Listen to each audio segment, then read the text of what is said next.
We now move into our third state-led session, and it's with great pleasure that I introduce again from Queensland, Dr. Jason Goopy. Jason is currently Head of the Arts and Choral Coordinator at Ambrose Tracy College in Brisbane and is the National President of Kodály Australia. Jason's session for today is focusing on secondary methodology and in particular cultivating digital musicians in the singing-based secondary classroom. And we hope you enjoy this session.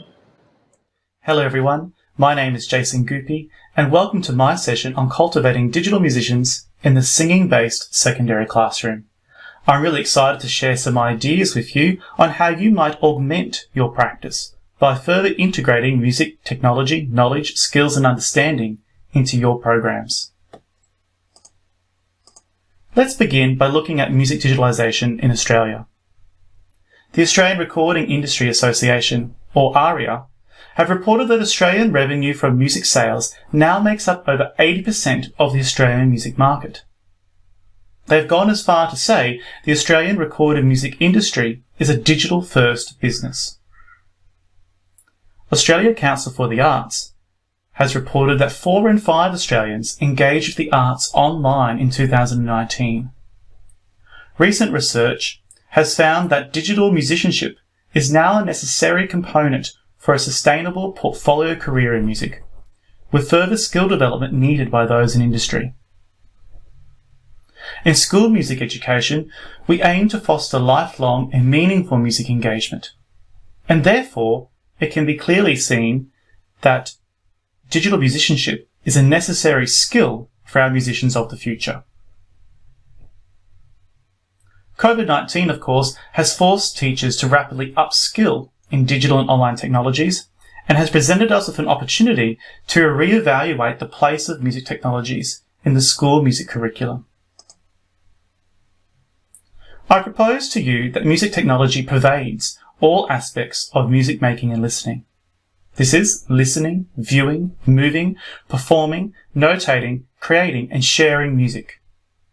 Digital musicianship is not limited to any style or genre, and technology and digital media augment musicianship and the ways of being a musician.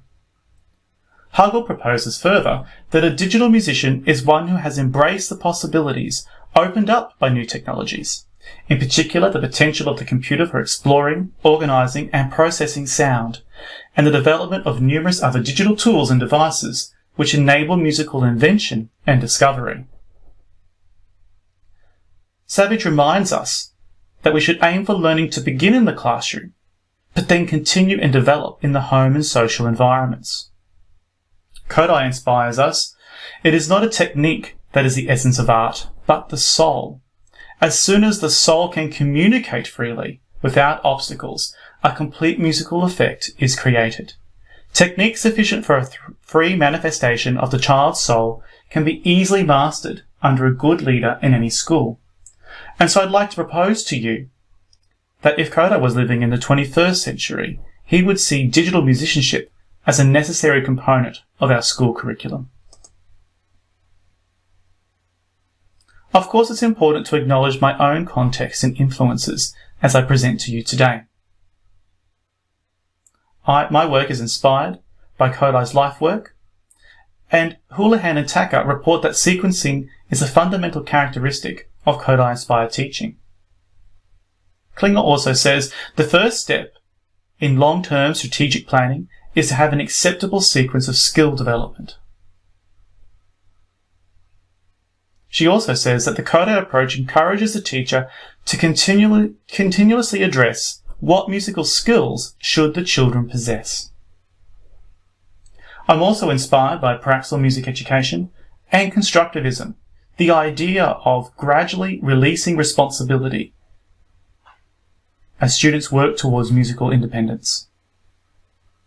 I work in Queensland, and so my work is framed by Queensland curriculum and syllabus documents. My recent doctoral research presented rich narratives of senior secondary music students and their use of technology. Student demand in my current school is very strong for digital musicianship. And I draw upon personal and professional experience of music technology from my past, my current practices, and my aspirations as I continue to discover, experiment, and learn in this space.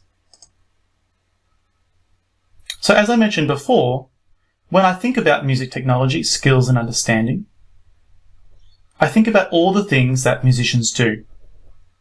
This is listening and viewing, performing, reading and writing notation, creating using software and hardware, and sharing music.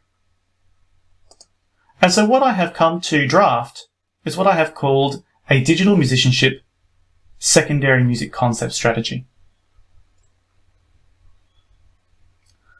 I should also point out that this is not my entire curriculum, but only one aspect of my curriculum that augments my broader and larger program. As you can see here on the left-hand side, I have the year levels listed from Year 7 to Year 12, and a reminder that this program works by gradually releasing responsibility from the teacher to the student as they work towards musical independence. Along the top, I have the ways and doing of how musicians work. And as you go down each column, you'll see the kind of knowledge, skills, and understanding that I am cultivating in my program. For example, in regards to listening and viewing, you can see this is modelled first in the classroom by the teacher. Students begin responding using word processing. They work to independent use of YouTube and then providing reflection on their own performances that are filmed. They start responding using interactive mediums, using PowerPoint. They can include music audio and visual excerpts. They seek out new music on their own devices. And then eventually, they share new music in and outside of class. In regards to performance, students are working on instruments. They also are recording and upload basic performances as part of their assessment. They're working with more digital instruments as time goes on. They start working collaboratively in ensembles. Furthermore, the setup of equipment is very important in performance spaces. Students also create their own backing tracks, and eventually they're able to set up their own custom performance setup, and may include live looping. In regards to reading and writing notation, in addition to using staff and stick notation, students also then transition to using basic music notation software such as MuseScore or NoteFlight. As the years progress, they move towards more advanced music notation software, such as Sibelius. They can export scores as images, and they can use this in their interactive responding tasks. As they progress, they're working in much larger scores, such as orchestral scores, using virtual sound libraries, and they conclude by starting to blend notation with other audio formats. You can see in the composition area that there are a number of aspects to creating music. Students begin by making simple rhythms and melodies, multiple tracks and parts, original compositions, and eventually releasing their own music online for broader consumption and working collaboratively with others. In regards to their production skills and concepts, they begin with single tracks. Again, over time, multiple parts, looping ostinati, layering textures, exporting files, working with basic live audio, file conversions, plugins and effects, and the ability to work across platforms. In regards to the digital audio workstation software, again, they start just with the simple default video application on their computer. This slowly builds to basic software such as Soundtrap, GarageBand, and Mixcraft, but using a provided template. They progress then without a template, and eventually they make their transition to industry-level software, and they are ready to audition potentially for tertiary music study. Mobile apps are also very important, and students are encouraged to make use of the musical opportunities available to them in their mobile devices, both for performance, reflection, and as musical tools to aid them. Of course, all this work is dependent on hardware. In my context, students have a laptop, access to microphones, they have exposure to these technologies, and eventually they start working on them themselves. They also integrate with other art subjects. Importantly, they share their work. It's modelled by the teacher. It's facilitated in class. It's uploaded internally to the school website, and then students are then equipped to begin their online digital portfolio. When looking at this strategy, we've gone through vertically each individual component, but also remember to look horizontally and see how the parts work and mingle together. Let's look at now some examples of what this looks like in practice. As I mentioned to you, one of the first tasks that my students complete is in MuseScore.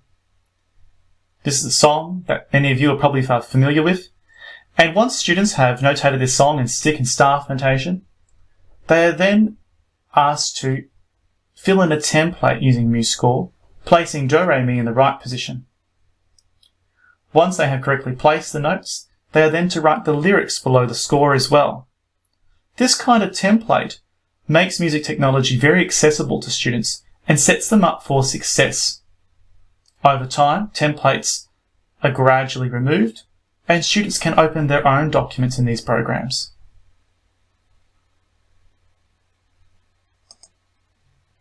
In Year 8, we spend a lot of time working with Pentatonic ostinatos, and Mixcraft is a great program to do looping work. You'll see in this program that we're working in multiple tracks.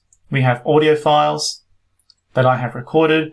We've got MIDI files that are ostinatos, and then we've also incorporated here looping samples from the program itself. Enjoy.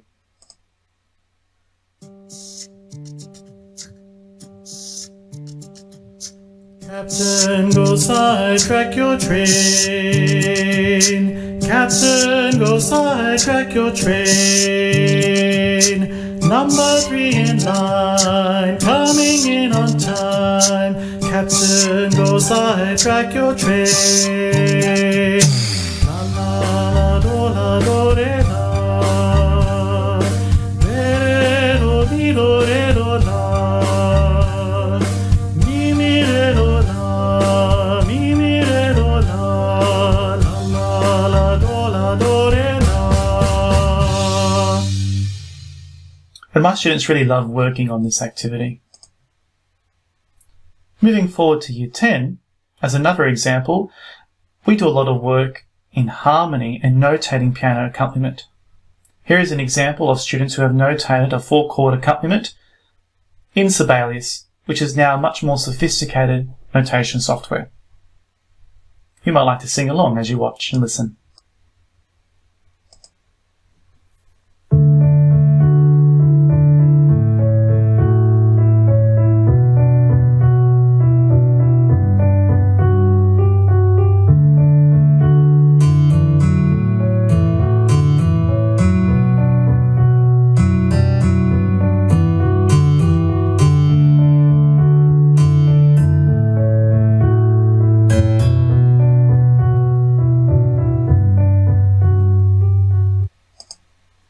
As we move to Year 11, we continue that work in Sibelius by working in orchestral scores, but also using Ableton Live, which creates another opportunity to access music using a different visual layout.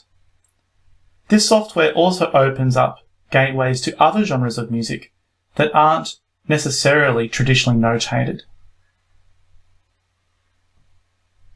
Again, this program uses multi-track layering, and despite the absence of traditional notation, you will hear still an intricate understanding of music being exhibited.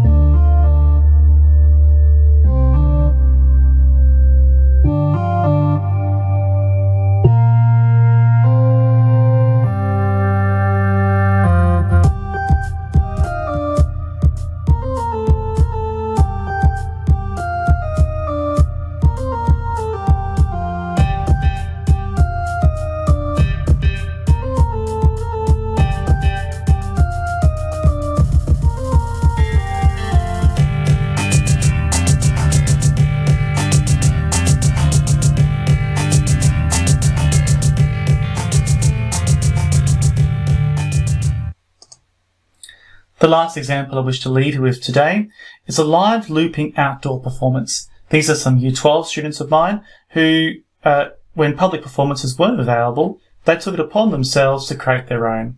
This work started in class, but has extended into the home and social environment. And you can see here, they're at Kangaroo Point in Brisbane. They have their setup with them as they overlook the city. And what you're hearing is a live recorded performance as they're looping in real time.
And I would encourage you to continue going to watch this performance, as the students would really enjoy the view counts on their video.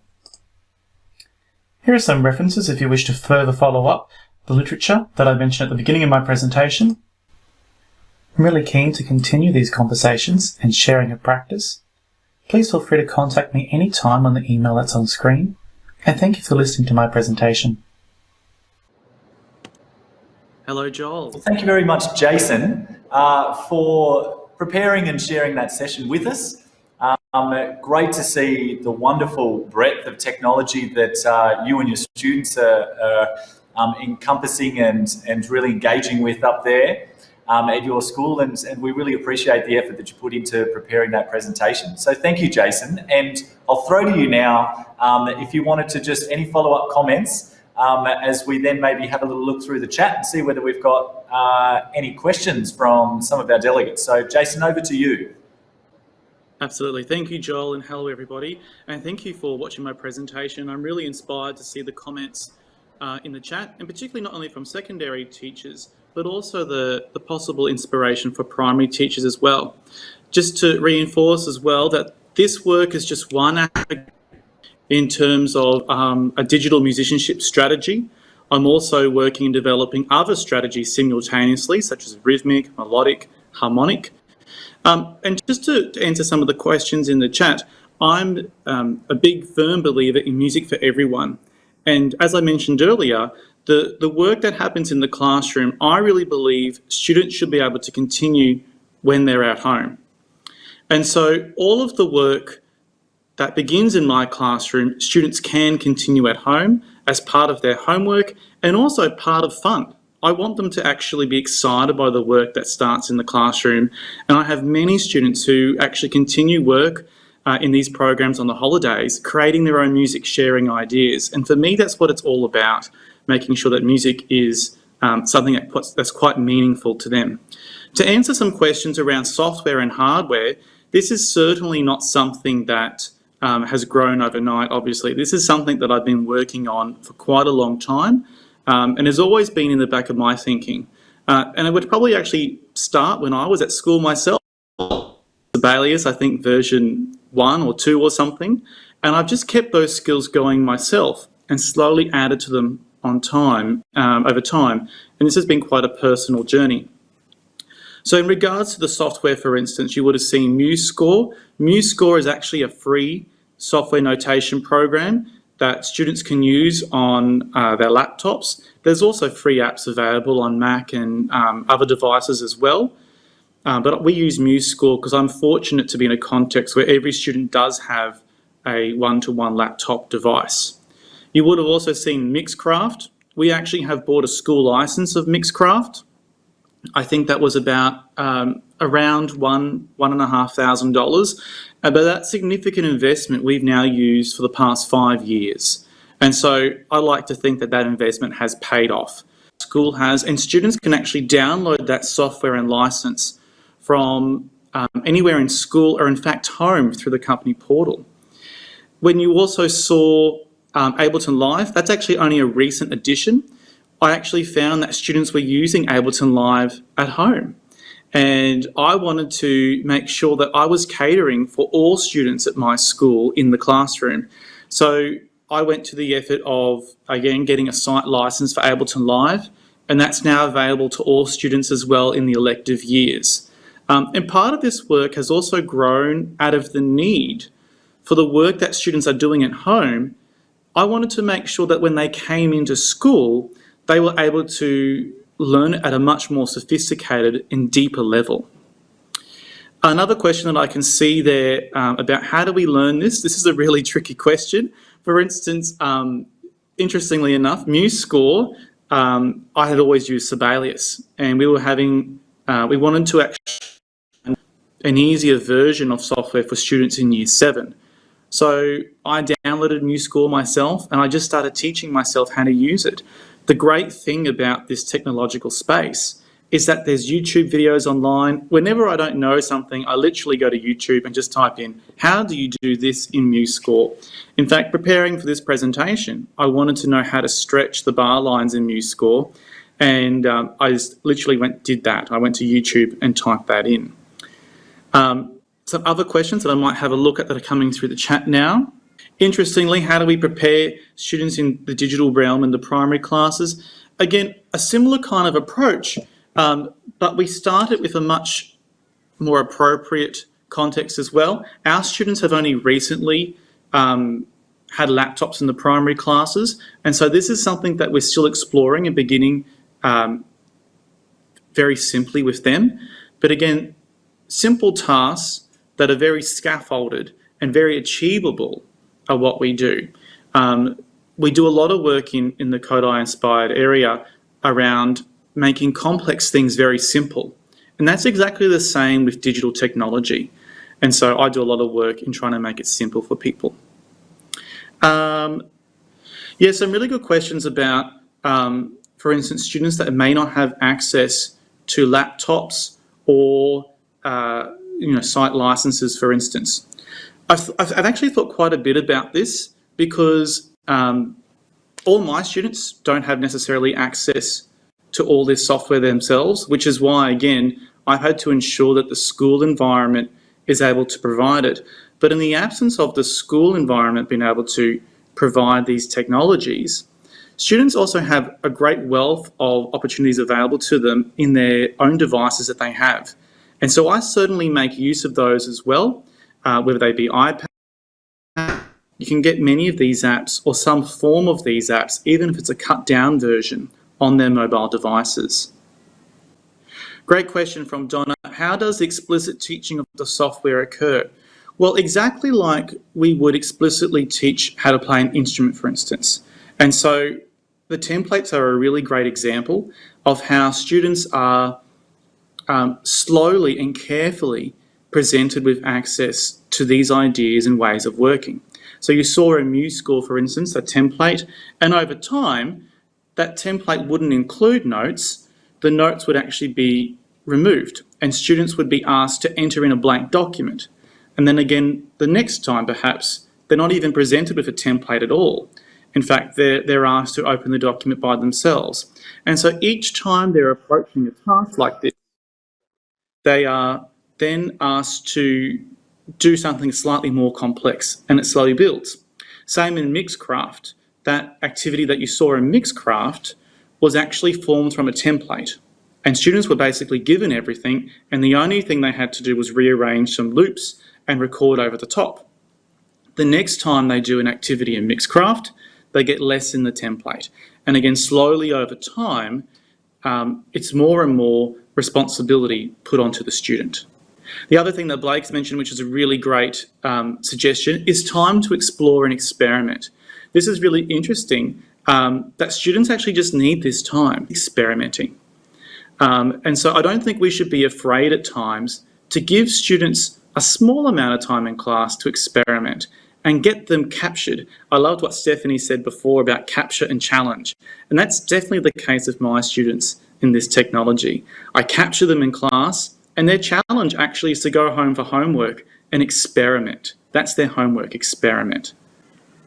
There's some really great questions coming through, and I think this is a space that we can all learn more about. I'm, for one, Ableton Live, for instance, is quite new to me, and I would definitely say that my students know more about this than I do.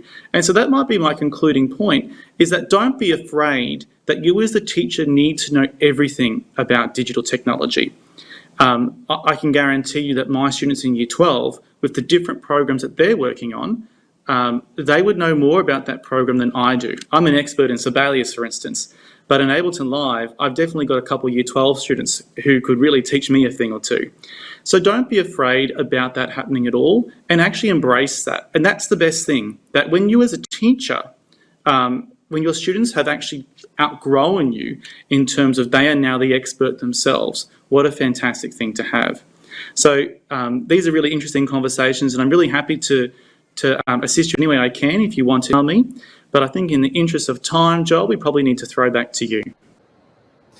Thank you very much, Jason. And I think we've hit a good one here. If we look at the chat and the activity on there, there's many questions coming through.